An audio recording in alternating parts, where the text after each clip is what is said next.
และสวัสดีพ่อแม่พี่น้องมื้อนี้สาวซุกกะลงมาแห่บุญผ้าป่าแล้วเด้อตอนนี้กะเฮ็ดต้นผ้าป่าที่พ่อแม่พี่น้อง FC ทางลาวทางไทยฝากมา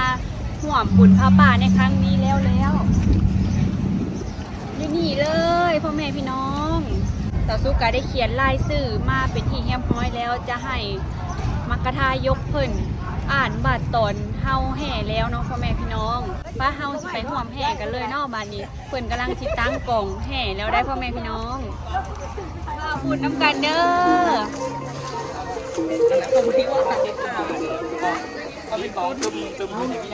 คนกะประมาณนี้เลยพ่อแม่พี่น้อง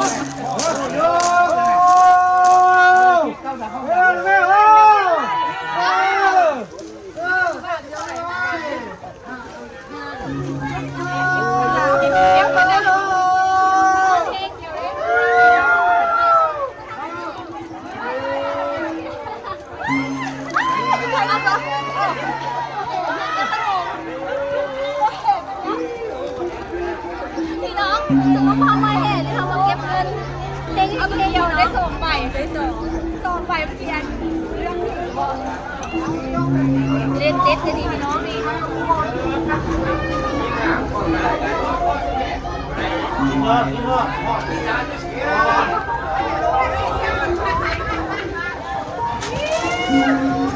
นะโอเห็นคนเดี๋ยวดูดิส่งได้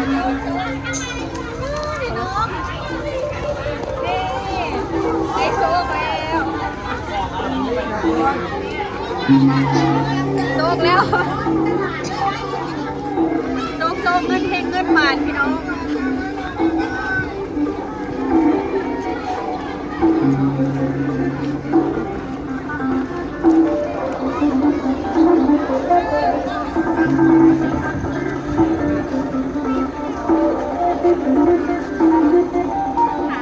ชาวบ้านกำลังพากันเก็บเงินโชคเงินเฮงอยู่ก็เลยมาซะ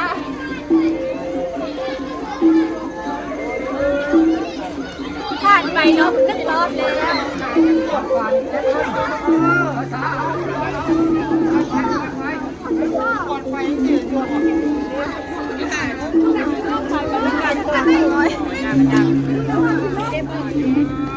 ระวังอันนี้เขาปิวอยู่ได้นี่พี่น้องเลยนี่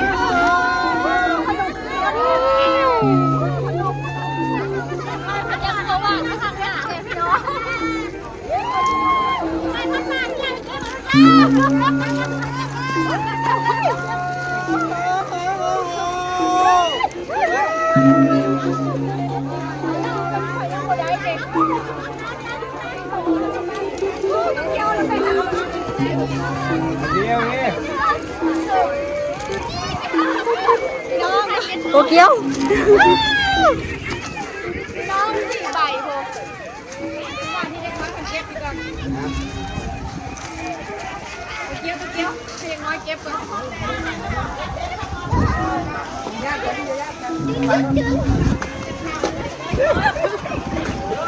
500พี่น้องนี่คือพันทิพย์ตัวนี้ตัวนี้น้อยเก็บเฮ้ยเด็กคนนั้นเดี๋ยว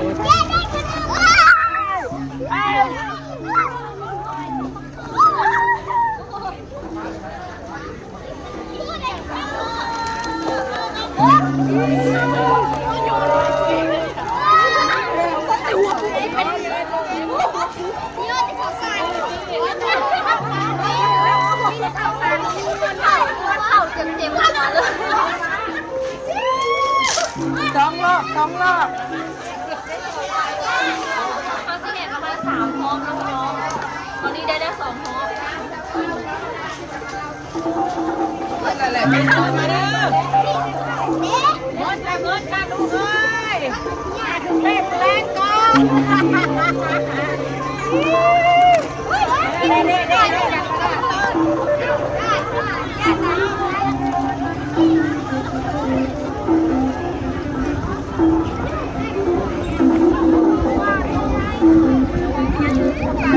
บ้านนั้นพี่น้อง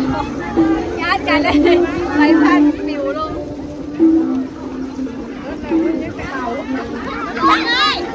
เอาไปพันไปน้ำน้อยพันจะพูดเป็นเล็กน้อย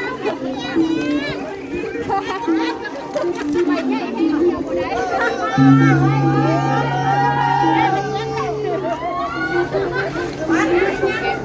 มพร้อมแล้วพี่น้องสามพร้อมแล้วพี่น้องหาจนไหลพี่น้องม่วนกับม่วนเนาะ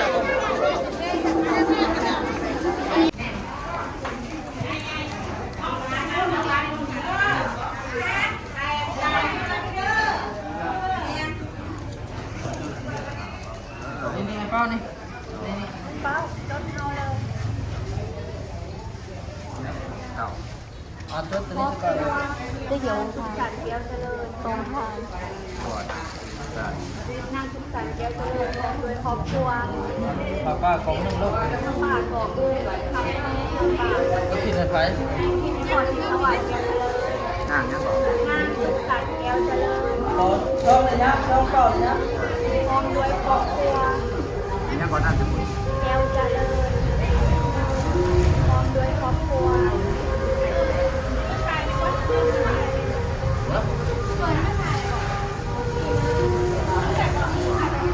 ที่หลวงนาเพิ่นให้เฮาห่วมของพระป่า 1,000 บาท เนี่ย 1,000 บาทครับ เอาคุณรู้เอาอยู่ในหัวจานเขาเอาอยู่นั่นแล้วอยู่นี่แล้วเอาอยู่นี่แล้วอยู่นี่แล้วอยู่นี่แล้วภาษาที่ว่านาขอที่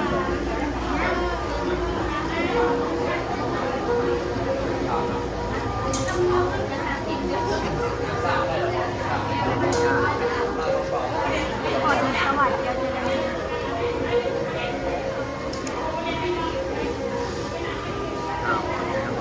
สวัสดี สวัสดิ์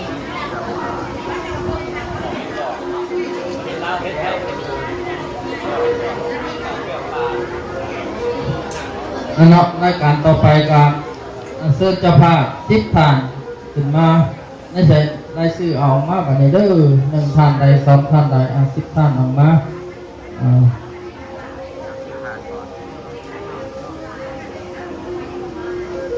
จับ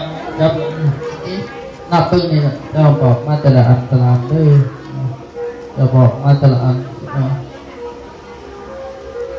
บ้านกรมพัฒน์วิไลเหนือขอสิ่งศักดิ์สิทธิ์ทั้งหลายในสกลนรกเป็นต้นว่ามีเจ้าที่เจ้าฐานลูกค้าเทวดามเหสขาเทวดาอากาสาเทวดาเจ้าที่เจ้าฐานมเหสักละคุณคุณอิพ่อแม่บิดามารดาคุณปู่เวียงก็ดีคุณพระพุทธคุณกระทั่งคุณสงฆ์คุณสังฆเจ้าจงมาพวกเก้ามาหัวหมู่คณะทั้งหลายบัดนี้หมู่คณะทั้งหลายที่ได้ถวายผ้าป่า108สามัคคีตั้งแต่บัดนี้เป็นต้นไปก็ข้าเกินสาธุสาธุนะโมตัสสะมาตำลังเด้อภะคะวะโตอะระหะโตสัมมาสัมพุทธัสสะนะโมตัสสะภะคะวะโตอะระหะโตสัมมาสัมพุทธัสสะสาธุสาธุอัสสวาปัสสวานิสสวาพระสูตรพระวินัยพระอภิธรรมาในจิตพระคัมภีร์ผู้รักษาธาตุน้ำลมไฟหายใจเข้าออกแห่งภูมิขาทั้งหลายภูมิขาทั้งหลายยิ่งได้มีปัจจัยทานพร้อมด้วยอ้ายเอ็นองลูกและหลานญาติและมิตรได้พร้อมเพียงหน้ากันสร้างผ่าป่า108ขึ้น1 กองผู้ทิศถนนวิญญาณของคุณพ่อคุณแม่บิดามารดาเจ้าที่เจ้าฐานเจ้ากรรมนายเวรมเหสักลักคุณเจ้าบ้านเจ้าเมืองจงอุปโภคโมทนาสาธุการน้อมภูมิขาทั้งหลายภูมิขาทั้งหลายมีของทานเพียงเล็กน้อยบริกิจเก็บก่อนงอมัวยอเสียหัวท่านทอดใจเกี้ยงปอดเลื่อมใสดีขอให้นั่งธรณีจำจือหมายซื้อไว้ทุกคนอัธนายกลุ่มพลกลุ่มพันทั้ง4ทุกที่พร้อมนาคาท่าจตุราทั้ง4ทุกที่พร้อมอินพงขอให้ลงมาทรงยังเครื่องทานแห่งภูมิขาทั้งหลายภูมิขาทั้งหลายได้พร้อมเพียงหนามาถวายในวันนี้อิมานิมะยังพันเตปังสุกุลาอิวาลังทิคูสังคัสสะ โอโนสยามะสาธุโนพันเตภิกขุสังโฆโมคคณะทั้งหลายขอน้อมถวายผ้าบางสกุลอัฐบริขารแก่ทั้งหลายเหล่านี้แก่พระสงฆ์ขอพระสงฆ์จงรับแล้วจงอนุโมทนาส่วนบุญส่วนกุศลคอยฮอดให้ถึงผู้ที่ผู้ขาได้อ่านมาขังถึงนั้นแล้วส่วนหากว่าดวงวิญญาณผู้ขาที่จะถวายให้ได้ตกทุกข์ปล่อยพ้นจากทุกข์ถ้าถึงสุขแล้วปล่อยซึ่งยิ่งขึ้นไปตราบต่อเท่าให้หายบาปหายกรรมทั้งสองกรรมสองฝ่ายเพื่อตุกตนก็ขาดเถินสาธุสาธุสาธุอนุโมทามิสาธุสาธุสาธุ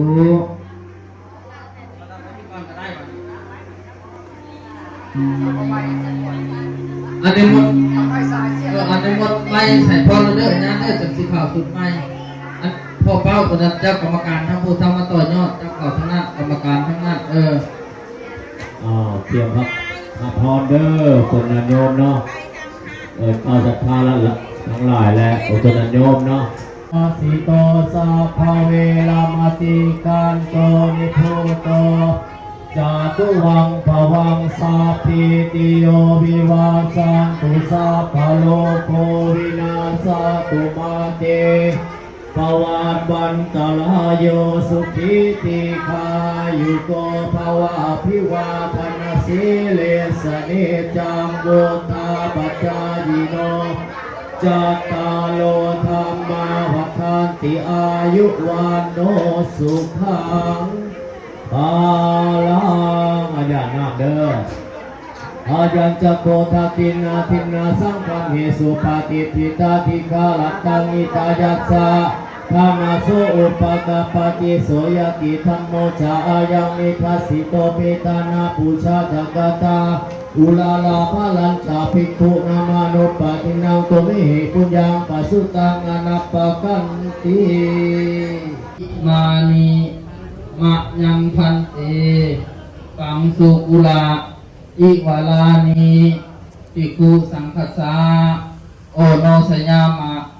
สาธโนพันเตภิกขุสังโฆโมคณะทั้งหลายขอน้อมถวายข้าบางสกุลข้าปลาสามัคคี108ทั้งหลายนี้สาธุสาธุสาธุอนุโมทามิสาธุสาธุ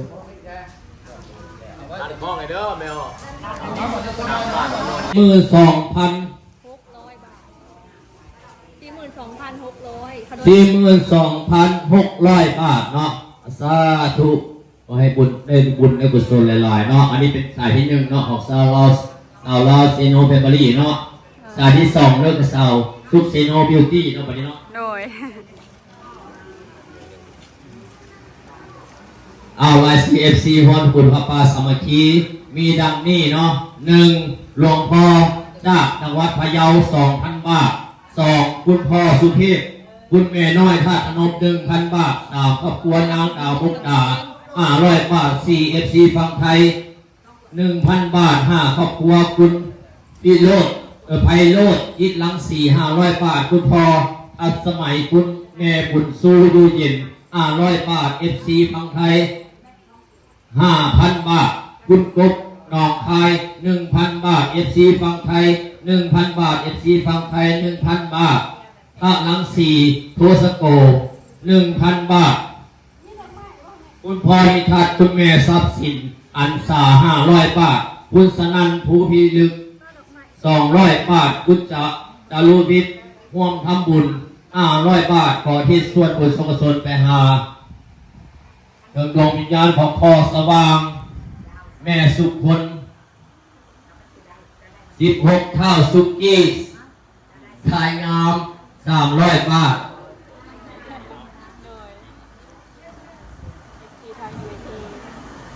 นางจันสมัย150 บาท17คุณกุกคุณส่ง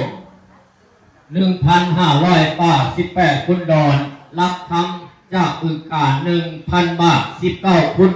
รัฐพลคำลือบ้านดอนดูตำบลไซบุรีอำเภอท่าอุเทนจังหวัดนครพนมร่วมทำบุญนำจำนวน 3,000 บาทเนาะสาวคุณป้าแสงจันทร์และครอบครัว 1,000 บาท21พุทธเกียงไก่500 บาท2พุทธสันติ 1,000 บาท3คุณวรกรกุ้งกองสุวรรณ250 บาทเนาะ21 FC ฝั่งไทยในนามหลวงพ่อ 2,000 บาทเนาะรวมทั้งหมดของรวมสายสาวสุขเซโนบิวตี้เนาะได้ 27,000 บาทเนาะและรวมทั้งหมดทั้งสาวสุขเซโนบิวตี้เนาะและสาวลาวเซโนแฟมิลี่เนาะรวมทั้งหมดเป็นจำนวนเงินบาท 69,598 บาทเนาะสาธุขอให้ผลทานนี่เด้อเป็นทานอันประเสริฐเนาะขอให้ FC ฝั่งไทยเนาะแล้วก็สาวลาวเซโนแฟมิลี่และสาวลาวเซโนบิวตี้เนาะแล้วก็แม่ว่าเนาะแล้วก็ไม่ออกหนีเนาะแล้วก็พ่อเอาอ้ายเนาะแล้วก็ไม่ออกนางแล้วก็หมดทุกผู้ทุกคนเนาะเพื่อนชาวบ้านสุภัทรวิไลมาในห้องให้หัวใจสามัคคีเนาะสมัครสมานสามัคคีก็ขอให้มีความสุขผลเจริญหลายๆเนาะที่สิ่งใดบางสิ่งใดพอสนใจปรารถนาเนาะเอาเลยก็มาต่อทั้ง FC เนาะก็จะให้พร FC เนาะก็ขอให้ FC เนาะก็ขอขอบใจหลายๆเนาะในนามอาตมาภาพเนาะเป็นเจ้าอธิการบดีอยู่นี่เนาะแล้วก็ได้คือว่าดีใจไม่ได้ดีใจแห้งเพราะว่าสาวลาวเซโนแฟมิลี่กับสาวลาวเซโนบิวตี้บวกกับสายค่อยนี่ถือว่ายุคนี้แหละนะ20 ปลายล่างเลยเนาะดีใจแห้งก็นี่แหละเอาก็ขอให้ FC หมดทุกคู่ทุกคนเนาะทั้งสาวลาวเซโนแฟมิลี่เนาะสาวลาวเซโนบิวตี้แล้วแม่ว่าเนาะทั้งหมดทั้งครอบครัวเนาะจงมีอายุวรรณะสุขภาพละเลือกสิ่งใดในสิ่งที่ชอบประกอบไปทั้งปรารถนาสิ่งใดขอสมพงษ์มาปรารถนาทุกประการเถิดสาธุสาธุสาธุอนุโมทามิสาข้าพเจ้ามีกาในนามตามนาทราบพันวิไลครับคือเป็นมรรคทานกประจำหมู่บ้านนอกโมเมนต์ในบ้านเพื่อนน้องเลยและเมื่อนี้กาพระเจ้ากาขอขอบอกขอบใจขอบพระเดชพระคุณนำสุขทานหลายๆนอที่ได้มาสร้างบุญทำทานรวมพวกข้าพเจ้าในวันนี้เนาะในงานนี้ต่อไปนี้ก็ข้าพเจ้ากับโบมียังขออวยไส้พรให้แก่พวกทานทั้งหลายจงมีสุขภาพเข้มแข็งขอให้อำนาจของพระศรีรัตนัยเจ้าทั้งหลายและสิ่งศักดิ์สิทธิ์ทั้งหลายอยู่ในสกุลนรกจงเสด็จลงมาบรรดลบันดาลประทานพรให้แก่พวกท่านทั้งหลายจงมีความสุขความเจริญปรารถนาสิ่งใดขอให้สมความมุ่งมั่นปรารถนาพรใดที่ประเสริฐสุดใดที่ประเสริฐพรใดที่รับเลิศขอจงบังเกิดแก่พี่น้องทุกทานด้วยเถิดสาธุสาธุสาธุสบายดีเด้อตอนนี้สาวสุกการรวบรวมปัจจัยใส่ซองไว้เป็นที่เรียบร้อยแล้วเนาะพี่น้องเพื่อบ่มีการตกหล่นเนาะ 27,000 บาทถ่วนครบเป็นที่เฮียบฮอยเดอร์พ่อแม่พี่น้องใส่ซองไว้เรียบร้อยซองสาวสุกเซโนบิวตี้แม่ว่าก็ดีใจหลายๆยิ้มอิ่มบุญมื้อนี้ได้เป็นสะพานบุญ ให้ยาเพิ่นเก็บไว้เลยเนาะพ่อแม่พี่น้องสะพานทองสะพานแก้วสะพานเงินเถอะสบายดีลูกก็มาเบิ่งแม่ลูกก็มาเบิ่งว่าแม่ก็มาเบิ่งลูกแก้มโง่มากินน้ำโง่ลูกแท้หลายอิ่มบุญอิ่มอกขนาดมื้อนี้สบายดีเด้อน้องอิ่มบุญอิ่มใจเพิ่นว่าเวลาจากประเทศมากินน้ำโง่น้ำเขียวเฮ็ดโรงทานมื้อนี้ล่ะโรงทานแตงโมแส่เย็นๆชื่นใจเลยพี่น้องมาหลายหน่วย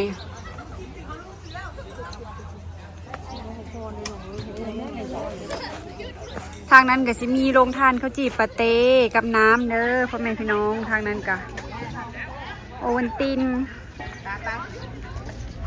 เด็กๆเพิ่นจนอิ่มพี่น้องอิ่มแล้วเพิ่นว่า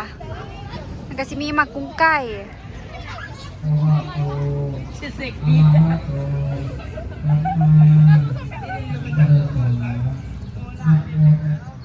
สาวสุกาขึ้นมาแต่วัดแล้วพ่อแม่พี่น้องเพราะว่าพามาเฝ้าเฮือนพี่น้องบ่มีคนเบิ่งเฮือนมื้อนี้เนาะพากันลงวัดเบิดเลยแบบว่าลงไปว่าสิบ่อยู่ดนแล้วก็ฟ้าวมานะพี่น้องอยากให้แม่เพิ่นไปเอาบุญน้ำกันมื้อนี้ก็ได้ดีอกดีใจหลายๆที่ครอบครัวสาวสุกได้เป็นสะพานบุญให้พ่อแม่พี่น้อง FC ทางฝั่งลาวฝั่งไทยและต่างประเทศเนาะมื้อนี้พอได้ฮู้ยอดบุญพระป่าทางสองน้องตัวเกี่ยวแล้วก็สองสาวสุกเนาะพี่น้องป้าโตสาวสุกนะดีใจจนน้ำตาเกือบไหลพี่น้องเพราะว่าย่าน้อยเพิ่นว่าสองสาวซุกกับสองโตเกียวบวกยอดใส่กันกะ69,600 บาทเนาะก็คือเกือบ70,000นะพี่น้องยอดพระป่าสองบวกเข้ากันแล้วก็มียอดปัจจัยรวมทางชาวบ้านเพิ่นอุปโมทนาในมื้อนี้ก็มีเนาะแต่ว่ายังรวมบ่ทันได้แล้วยอดของชาวบ้านนะพี่น้องแล้วก็ได้มีปัจจัยมาแต่ทาง USA ต่างประเทศคือมื้อนั้นเนาะทางพี่น้องเพิ่นเอาไปถวายห่วมสั่งหลังคาก็$1,450พี่น้องมาบวกเข้ากันกะย่าน้อยเพิ่นเว้าคร่าวๆว่าน่าจะจุกหนี้ที่เป็นอยู่120,000 บาทพี่น้องก็ยังบ่ทันได้รายละเอียดเนาะก็จะหักค่าใช้จ่ายในการเฮ็ดบุญออกไปนํในมื้อนี้สาวสุกก็ดีใจหลายๆพี่น้องเอ้ยเนาะแบบย่าน้อยเพิ่นเว้ามาว่าป้าพอดีจุกหนี้พอดีวิทย์หนี้ค่าสร้างเลยสาวสุกนะแบบดีใจจนเว้าบ่ออกพี่น้องเอ้ยป้าโตสาธุบุญหลายสายยาวพี่น้องเอ้ยเฮาได้เป็นสะพานบุญในครั้งนี้เพื่อซอยสมทบสร้างศาลาการประเรียนเนาะพี่น้องถือว่าเป็นบุญอันใหญ่หลวงหลายสาธุให้พ่อแม่พี่น้อง FC เบิร์ดสุขุสุคนที่ติดตามสองสาวสุขจงอยู่ดีมีแห้งสุขกายสบายใจเด้อปรารถนาสิ่งใดขอให้สุขสมหวังทุกประการเงินไหลนองทองไหลมาโศกหมานร่ำรวยเบิร์ดสุขุสุคนเด้อพ่อแม่พี่น้องสาธุ